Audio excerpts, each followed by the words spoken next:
viejo periódico de los años 50 llamado El Progreso publicaría en sus páginas centrales: clausurado el viejo cementerio y listo para su inauguración, el que se está construyendo en Olivares. Se referían al antiguo cementerio de Pore. Muchos de los restos mortales que allí reposaron fueron trasladados para el nuevo cementerio, el nuevo Camposanto. Una vez inaugurado y bendecido el 30 de septiembre de 1951, de manos de Monseñor Pedro José Rivera Mejía, obispo auxiliar de Santa Marta, el alcalde de la época en 1951, Antonio Estrada Peláez, declaró día cívico en Aguadas, no solamente por este acontecimiento, sino por la visita del prelado al municipio. Les cuento que los fieles difuntos, mientras se construían los osarios en cemento, eran sepultados en tierra, como lo evidencian las imágenes fotográficas. Este es pues el inicio de la segunda parte de esta gran historia, donde les narraremos con testimonios la forma como fue construido el nuevo cementerio para Aguadas, y haremos alusión a los arreglos locativos que se le han venido haciendo por parte de los diferentes curas párrocos que lo han administrado. Bienvenidos. Pero, ¿cómo podemos resumir la historia del cementerio San Jerónimo de Aguadas? Todo comienza con la construcción del cementerio de Pore en 1848 de manos del presbítero Juan José Rojas, distante a 1 kilómetro de la población. Era propiedad del municipio. Fue construido porque no se estaba de acuerdo con el de Monserrate. En 1881, la alcaldía de la época, mediante acuerdo número 13 del 20 de diciembre, creó las tarifas de cabida y bóvedas. Esto obligó a la parroquia para solicitar permiso al obispo y construir uno nuevo, pero este fue negado. El presbítero Reinaldo González Franco, atendiendo al clamor ciudadano, emprendió con ardor la tarea de construir un nuevo cementerio en el barrio Olivares, y para tal fin fue creada una junta integrada por Rubén Henao Montoya, Marino Gómez Estrada, Eduardo Jaramillo Mejía, Benjamín Estrada Estrada y Salvador Gómez Gómez, quienes pusieron todo su empeño en apoyar al padre Reinaldo en la ejecución de tan importante proyecto, necesario para Aguadas. Según datos del despacho parroquial de la Inmaculada Concepción de Aguadas, los libros exequiales se abrieron el 3 de octubre de 1869, cuando falleció Basilio Castaño, a quien se le aplicaron los sacramentos de la penitencia y la extremaunción. Las exequias de los seres queridos eran muy acompañadas y celebradas con mucha dignidad, como en la capilla de Chiquinquirá, por ejemplo. Cuando se trataba del fallecimiento de un sacerdote o de una religiosa, el acompañamiento era masivo. Así lo demuestra la imagen en las exequias del padre José Domingo de la Columna Mejía, párroco de la Inmaculada durante 54 años. Fue tanta su importancia que sus restos mortales en la actualidad reposan a un costado en una de las naves del templo parroquial. Recordemos las apreciaciones brindadas para nuestro programa de don Conrado Vargas, quien en una emisión pasada nos hizo una breve alusión de lo que fue el viejo cementerio de Pore. En Aguadas, que yo recuerde, se hablan de 4 cementerios. El de Monserrate, que se descubrió cuando Dulce Alba construyó unos kioscos en la parte de arriba, pues se descubrió varios esqueletos de gente, dicen que eran de indios. Luego existió el de Pore, que es del cual yo voy a hablar, y se ha hablado también de un cementerio que hay frente al cementerio actual, que era de los adventistas. ¿Cómo era el cementerio de Pore? Para poder hablar sobre el cementerio de Pore, el que vaya a hablar debe tener más de 80 años. ¿Por qué? Porque el cementerio de San Lorenzo tiene 68 años de construido. Y para uno recordar tenía que tener más de 12 o 13 años. En mi caso, yo tenía 83, tengo 83 años. O sea que tenía 15 años cuando yo visitaba el cementerio de Pore. De ver cómo era el cementerio de Pore. El cementerio de Pore era un potrero y lo acondicionaron para hacer cementerio. Le colocaron tapias, le colocaron bóvedas de tapia en la parte de arriba y bóvedas de tapia en la parte de abajo. Y ya en esas dos partes sembraban la gente, enterraban la gente. En la parte más plana enterraban a los niños. ¿Cómo los enterraban? Les colocaban una placa de cemento encima del ataúd y los forraban en cemento. Y a la otra gente la enterraban en tierra, les ponían una plaquita de cemento encima, una crucecita y se les sembraban claveles y margaritas alrededor de la tumba, en esa parte. La entrada al cementerio era una puerta de alambre, 2 palos con alambre de púas, y luego le colocaron una puerta de hierro.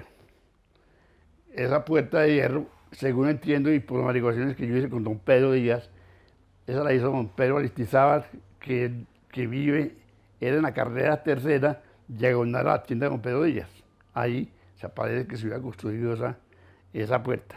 Yo tenía ya los abuelos de mi madre, se editaban, y tenía un hermanito enterrado en ese lugar. Y mi mamá nos llevaba, era casi un paseo obligado cada 8 días a ir a rezar, cuando el tiempo estaba bueno, y a llevarle flores, a sembrar flores, porque era una costumbre sembrarle flores alrededor de las tumbas.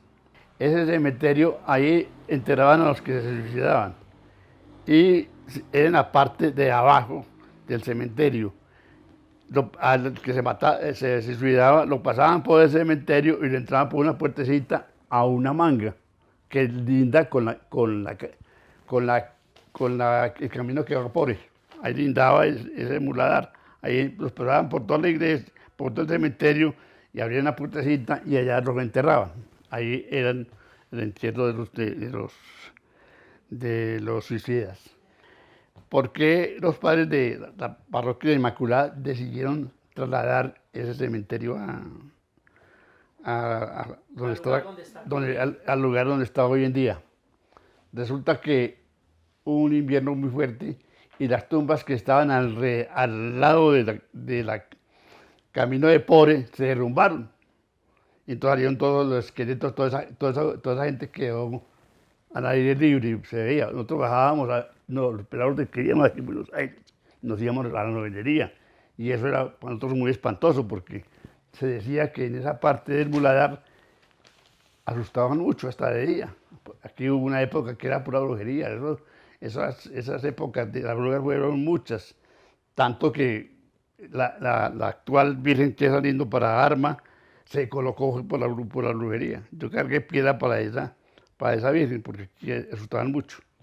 Dicen que las hay, pero sí las hay. Que no las hay, pero sí las hay. Entonces, ¿cómo quedó eso? Eso quedó, que se robó esa tapia y quisieron los padres tomar la determinación de trasladar el cementerio a la parte nueva, ¿cierto?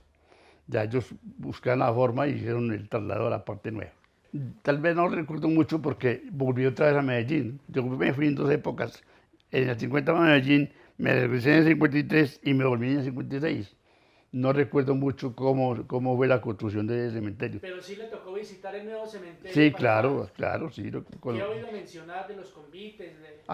Sí, que el padre Reinaldo, y el padre Reinaldo era el que ordenó el traslado arriba, con otro padre que había ahí, no sé. No, que hicieron convites y la gente colaboró mucho para hacer ese cementerio. Para acompañar al difunto en tiempo de invierno, eso era una cosa horrible porque la entrada al cementerio era una media fondita y se empantanaba demasiado y era difícil, entraron mucha gente y gente muy importante, pero esa era la forma del cementerio. No, eran un sacerdote, dos monaguillos con sus cristos y uno que iba con incienso. Pero no era así, pero siempre acompañaba un sacerdote hasta el cementerio, el difunto, siempre. La gente iba rezando. La gente iba rezando, todos, como siempre, llorando, todo muy triste. Y de pronto el entierro a las 5 de la tarde con tanta neblina, eso ya era de noche y eso, la gente pues siempre tenía mucho miedo al cementerio. En esa época no había funerarias, se velaban en las mismas casas. Los pudientes, pero enterraban en la parte más plana y les hacían una, como dije ahora, una plaquita de cemento encima del ataúd y del tamaño del ataúd, plaquita de cemento, le ponían la cruz y alrededor siempre le sembraban flores, claveles, margaritoños, todo eso se sembraba alrededor del cajón. Y los niños también era de moda enterrarlos encima de la tierra, no los enterraban, sino que los llevaban era por fuera. Hombre, en esa época no existían las casas de velación, ¿cierto? Y se hacían las novenas, pues aquí ya en las ciudades se hacen las novenas, pero hay partes ciudades donde no se hacen novenas, ¿cierto? Y aquí todavía se acostumbra a hacer las novenas, y yo veo que aquí en Aguadas hacen novenas todo el día, aquí entra usted y hacen una novena. En otras ciudades no se hacen novenas. Y en Europa, quiero tomar esto como anécdota, en Italia al muerto lo meten en cavas, lo sacan cada 8 horas, lo entierran cada 3 o 4 días, lo sacan de la cava, lo dejan en las 8 horas del día y lo meten en la cava y así se paran 3 días en eso. Pero nunca se vela de noche ni muestra más de 8 horas. Y yo veo que aquí ya en Aguada no dejan amanecer a nadie en las casas de velación. Aquí lo congelaban en la casa, lo llevan a la iglesia y luego al cementerio. Pero lleva mucha gente, como se va a un entierro, depende de la gente que sea. Si era un señor de alta alcurnia, iba mucha gente, o mucha gente. Y a nosotros nos llevan casi 8 días, vamos a ver los abuelitos, a rezar de los abuelitos. Y en eso nos pasábamos, era como un paseo obligado al cementerio.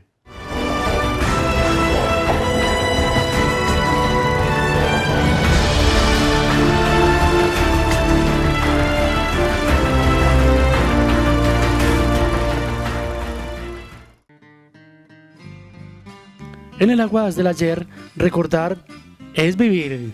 El cementerio San Jerónimo de Aguadas, en su segunda parte.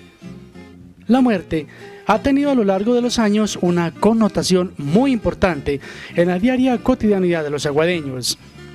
Antiguamente se acostumbraba velar al difunto o a la difunta sobre una mesa, destapado y rodeado de cirios.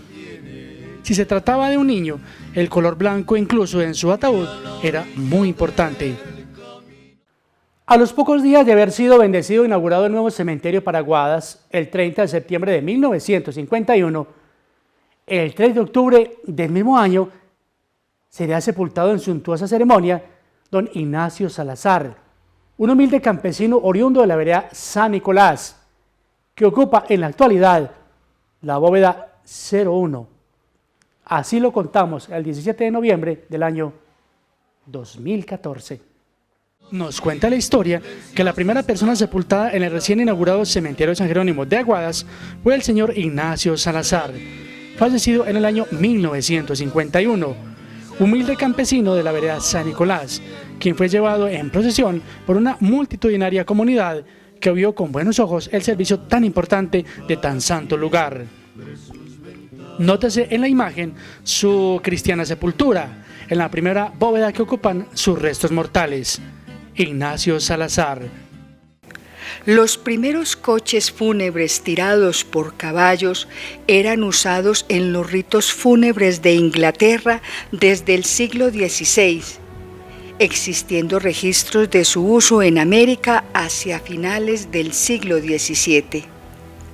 Es a partir de allí cuando el concepto de carroza fúnebre para transportar el ataúd o féretro que contiene los restos mortales del difunto toma un buen concepto entre los creyentes. En Aguadas, por ejemplo, hacia el año 1952 existió la funeraria La Humanitaria, propiedad de don José Manuel Bustamante. Era una especie de carroza tirada por caballos. Así lo plasmó en sus plumillas el maestro Aníbal Valencia Ospina. No existían propiamente las salas de velación.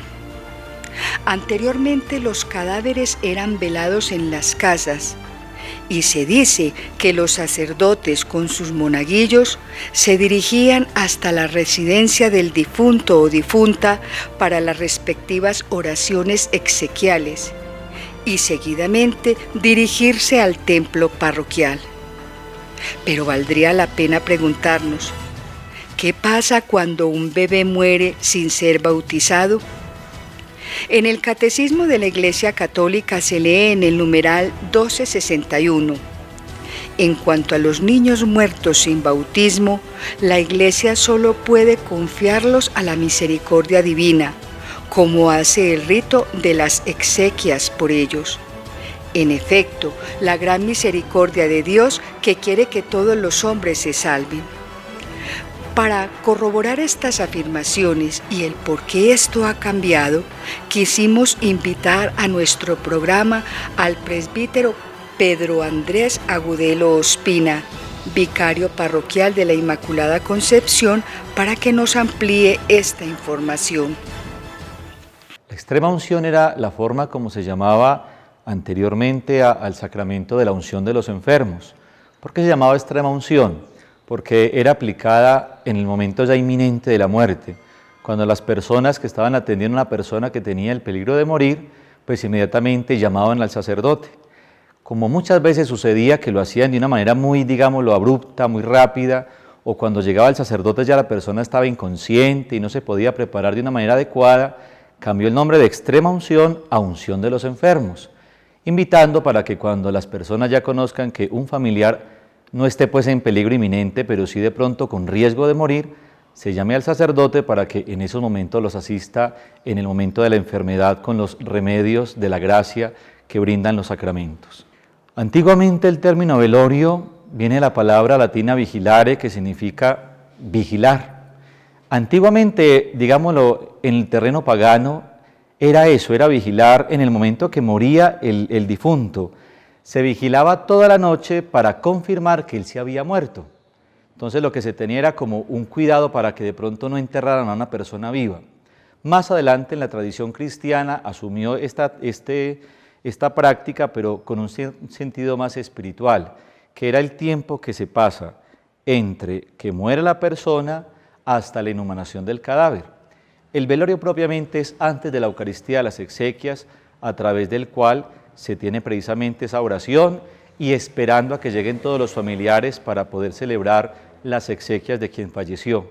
Ya el novenario son 9 días, el número 9 es muy significativo, así como el periodo de gestación normal de una mujer son 9 días, indica como el tiempo necesario para dar a luz o a la vez también para poder tener ese desprendimiento de la persona que ya aparte para el cielo, a través de un clima de oración, de fraternidad, de familiaridad y también de esperanza y certeza en la resurrección. Se tenía antes esa costumbre tan bella de ir a donde las personas que fallecían, el sacerdote las traía, se celebraban las exequias y luego pasaban en procesión hasta el lugar donde se iba a inhumar el cadáver, el cementerio. ¿Qué fue lo que sucedió? Primero, uno de los casos fue ya la población que fue creciendo en nuestros pueblos, que ya las exequias iban siendo más comunes y en mayor cantidad, y ya era muy difícil que los sacerdotes pudiesen ir a todas las personas y poder tener precisamente ese significado del acompañamiento. Se tiene sobre todo en las exequias, que es la misa. En algunos lugares todavía se puede realizar, el ritual todavía tiene esa fórmula para ir hasta la casa del difunto, recogerlo y llevarlo también. Pero el peligro es que de pronto por los compromisos pastorales que han aumentado y al la cantidad de personas que hay, ya se hace muy difícil poder atenderlos a todos. Y sería pues de pronto algo malo que vayamos a donde unos y a donde otros no. Por eso sobre todo se conserva el ritual de las exequias. como también para las personas era muy fuerte velar a la persona en la misma casa, por lo que recordaban, por lo que quedaba como ese momento tan fuerte, fue que comenzó a nacer la costumbre de las funerarias, un lugar aparte de la casa que no fuera tan cercano al hogar y a través del cual se pudiese congregar más gente, porque también había hogares muy pequeños donde no podían entrar muchas personas para hacer la oración. La idea sobre todo en todo ello es el acompañamiento espiritual y también humano con las personas que fallecen y especialmente con aquellos que quedan en este mundo por la tristeza de la separación con ellos. Siempre ha sido algo fuerte para nosotros conocer a un niño que de pronto no ha tenido ni ha recibido los sacramentos y a la vez que nosotros sabemos la importancia que tiene el bautismo para la salvación. En esto qué bueno que nos responda el mismo catecismo de la Iglesia Católica en su numeral 1261. En cuanto a los niños muertos sin bautismo, la Iglesia solo puede confiarlos a la misericordia divina, como hacen el rito de las exequias por ellos. Por ejemplo, antiguamente no había exequias para los niños ni tampoco un rito que se hiciera. Ya el nuevo ritual de las exequias trae esa ceremonia que se puede hacer con los niños sin bautizar. En efecto, la gran misericordia de Dios, que quiere que todos los hombres se salven, y la ternura de Jesús con los niños, que le hizo decir, dejad que los niños se acerquen a mí, no se lo impidan. Nos permite confiar en que haya un camino de salvación para los niños que mueren sin bautismo. Por eso es más apremiante aún la llamada a la Iglesia a no impedir que los niños pequeños vengan a Cristo por el don del santo bautismo. En pocas palabras, los confiamos a la infinita misericordia de Dios. Sabemos que el Señor, por medios que solamente Él conoce, va a lograr la salvación de estos niños, pero sin embargo siempre se resalta la importancia de no retrasar el bautismo de nuestros niños y especialmente darles ese regalo de gracia, abriendo las puertas de la vida eterna. Es un momento muy emotivo y muy importante, como tiene que ver cuando un sacerdote o una religiosa parten de esta patria al cielo. Siempre se resalta el punto importante de la resurrección. El rito tiene lo mismo que tienen para todas las personas. Algunos pueblos muy bellamente tienen un lugar muy especial reservado para el lugar donde se depositan los restos de las religiosas y los sacerdotes. Lo único que varía es que el sacerdote y la religiosa se coloca el féretro en la tierra, en el suelo, indicando esa humildad y también esa entrega que se da por completo a Dios. Uno siempre va a estar en el féretro de acuerdo a cómo era la posición de la persona en la celebración. Por ejemplo, como nosotros estamos, un fiel natural está mirando de cara hacia el altar, por eso ustedes ven que cuando llega el ataúd se coloca con los pies mirando hacia el altar. Como el sacerdote está en la posición contraria, la cara y todo para el frente, por eso al depositar el ataúd en el suelo se coloca con la cabeza hacia el altar, indicando que tiene la posición que tuvo en las celebraciones y que así en ese momento se está cogiendo y pidiéndole a Dios Padre que le conceda en su infinita misericordia la entrada al reino de los cielos. Vale la pena hacernos la siguiente pregunta.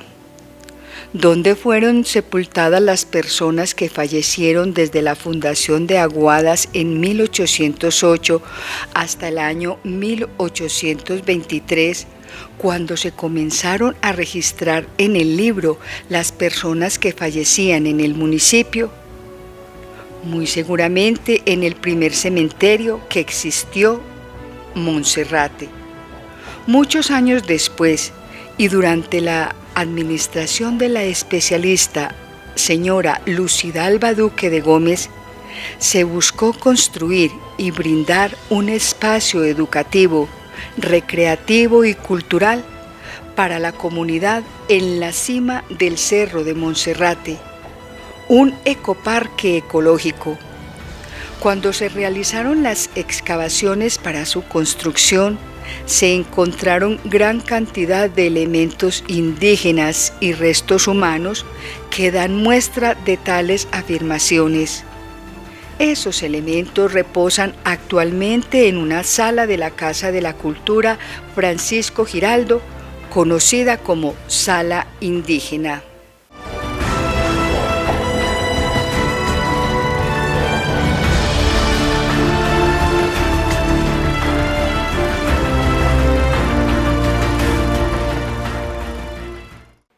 Para dar credibilidad a estas afirmaciones, nos dirigimos a la Casa de la Cultura Francisco Giraldo para conocer un poco los elementos que contienen esta sala indígena, entre los que se destacan cráneos, cuentas de collar, urnas funerarias, bordes de vasijas, mortero cónico, fragmento de maxilares, entre otros. Jessica Campo Galvi nos brindó este acompañamiento, ya que quizás no sabíamos de la existencia de este bello lugar, y estas son precisamente sus apreciaciones.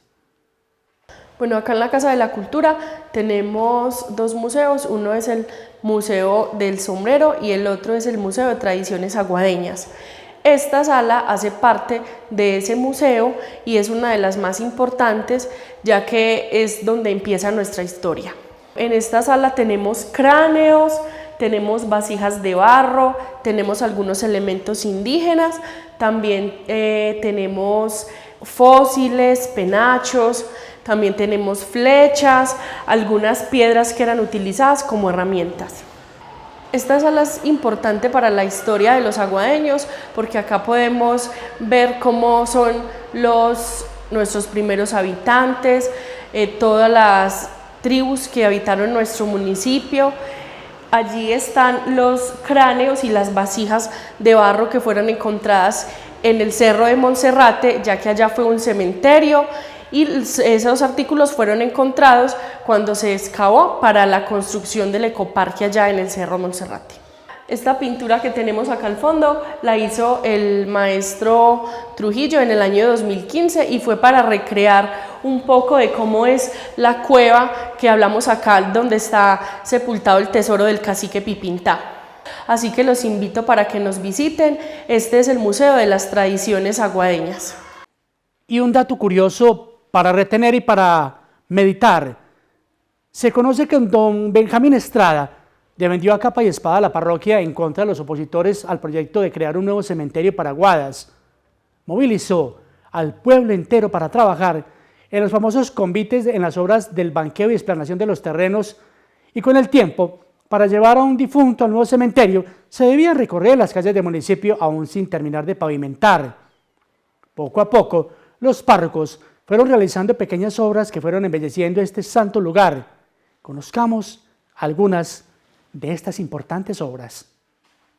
57 párrocos contando el actual presbítero José Omar Pareja, 2022, ha tenido la parroquia de la Inmaculada Concepción de Aguadas. Muchos de ellos han puesto su granito de arena al realizarle algún tipo de obras al cementerio. Veamos. Año 1961. El gremio de motoristas de la época crearon un mausoleo donde reposan los restos mortales de muchos conductores que han gozado de aprecio por la comunidad. Año 1962. Fue erigido el templete que remata en un imponente crucifijo monumental sobre una cripta funeraria y un alto altar, obra realizada por el presbítero Rubén Mejía Ángel. Año 1963-1968. Siendo párroco de la Inmaculada Concepción, el presbítero Adalberto Mesa Villegas, fueron pavimentadas las calles del cementerio San Jerónimo, ya que eran empedradas en sus inicios. Año 1973. El presbítero Jaime Ángel Jaramillo mandó construir la hermosa fuente luminosa que se levanta en el centro del parque frente al templete. Año 1999. Se realiza el retechado de las losas que cubrían las bóvedas del cementerio que presentaban humedad por el mismo paso de los años. Obra emprendida por el presbítero Jairo Salazar Gómez, párroco de la Inmaculada Concepción en ese entonces. Año 2004. El cementerio posee además una bellísima avenida interna semicircular enmarcada de pinos y casuarinas que fueron intervenidos, contando con los respectivos permisos de Corpocaldas. La obra fue realizada por el presbítero Luis Horacio Gómez González. Año 2008. Por la ola de la violencia vivida en Aguadas en la época de los 90 y gracias a las gestiones realizadas por la Escuela Municipal de Ciudadanía, los hermanos Didier y Horacio Carvajal Giraldo realizaron el mural en homenaje a las víctimas de la violencia, donde se destaca la figura de un Cristo resucitado con los nombres de quienes fueron asesinados por dichos años. Su frase central dice: más allá de la ausencia, somos la voz de la memoria de un pueblo que no quiere repetir la historia.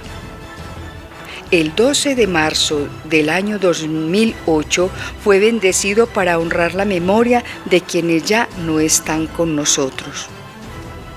Año 2022. Por el paso de los años y por las fuertes humedades que se presentaban en uno de los costados del cementerio, el agrietamiento de sus muros era evidente, poniendo en riesgo las bóvedas que contenían los restos de seres queridos. Tuvieron que ser intervenidos, obra del presbítero José Omar Pareja.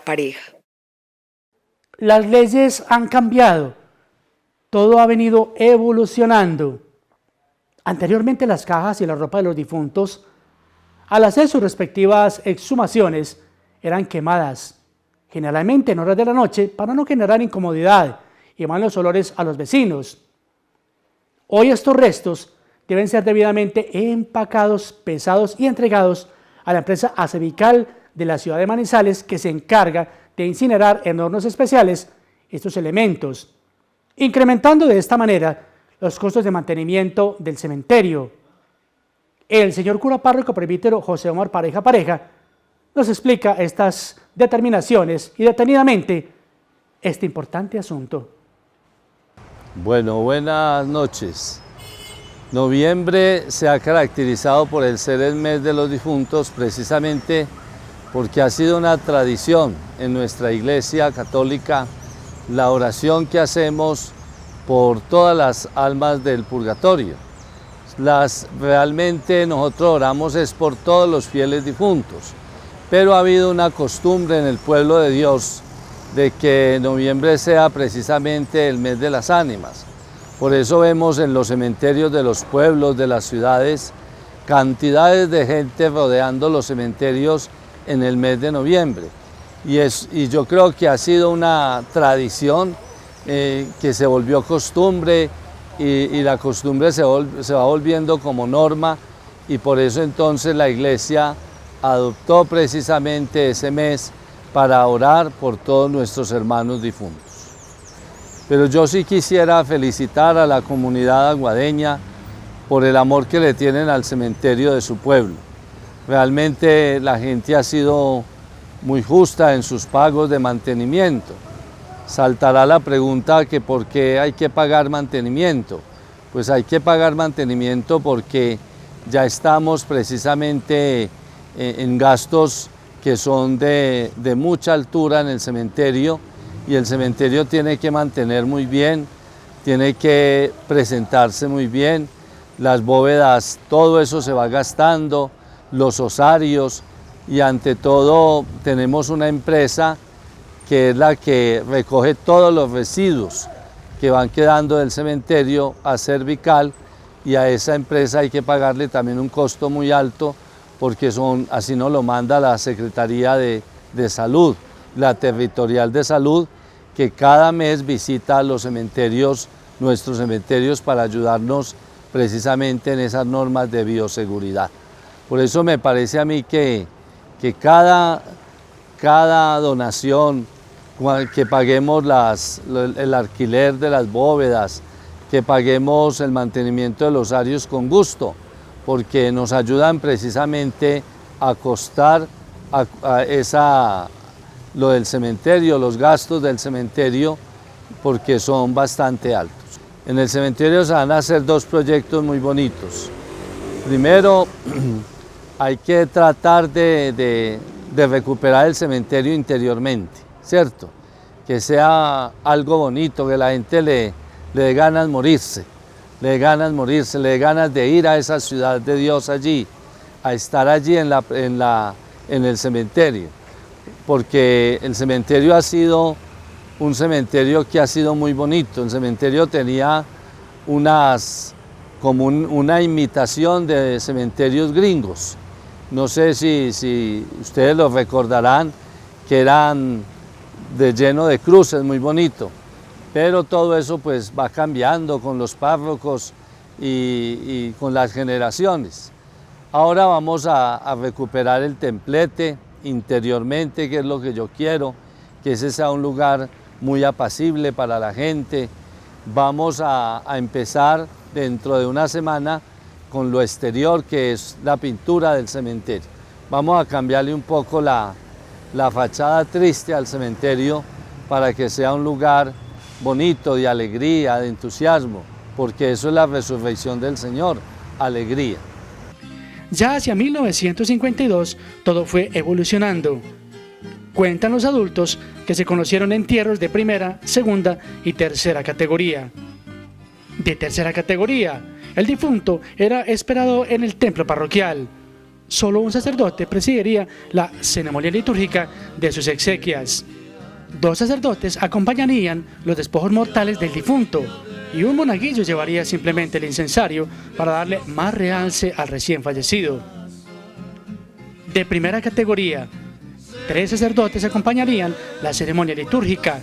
Incluso se iría por el difunto a la casa acompañado por ciriales, incensario y el respectivo rezo exequial. El coro parroquial haría su respectiva intervención con los cantos en su momento, una Eucaristía más solemne y el acompañamiento al cementerio San Jerónimo, lugar del eterno descanso y la última morada de quien descansaría ya en la paz del Señor. Nos cuenta la historia del cementerio San Jerónimo de Aguadas, que existieron 3 tipos de entierros. De esta manera, hemos querido contar a través de esta investigación la historia de la construcción del cementerio San Jerónimo de Aguadas, aclarar algunas dudas que teníamos al respecto sobre la muerte, al explicar al mismo tiempo los costos que acarrea su mantenimiento y conocer algo de los futuros proyectos que se tienen para lograr su embellecimiento. Es tarea de todos apoyar las iniciativas que surjan para ayudar a embellecer nuestra última morada. Los espero el próximo jueves a las 7:30 de la noche para contarles una nueva historia. Que descansen.